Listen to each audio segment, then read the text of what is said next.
It is a constant challenge for the Catholic Church, preparation for the priesthood. Good evening, everyone. I'm Dean Stevens. And I'm Victoria Hanson. The Diocese of Charleston has an application for seminary.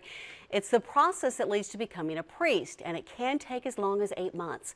ABC News 4's Eric Egan joins us right now. He has much more on the selection standards. Eric? Yeah, and that process leads to another about 6 years of education as well. Now, it's a long process by any other application standards, and sometimes only 25% of men who apply are accepted. It makes it difficult when there's an increasing shortage of priests, but the diocese says it must focus on quality over quantity.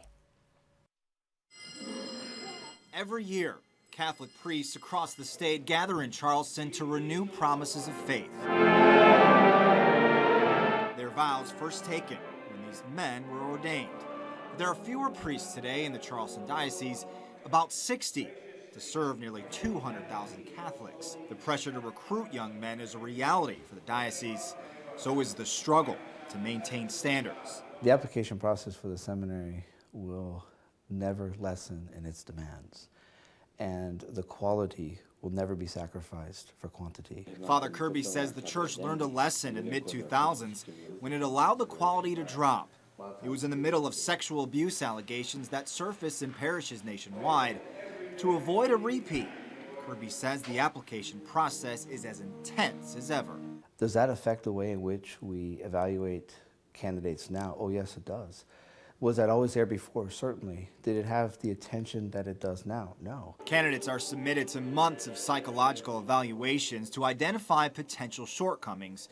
Men are challenged to acknowledge their highest highs and lowest lows. Rhett Williams is a Charleston native in seminary school in Washington, D.C. He spoke with us Tuesday via Skype.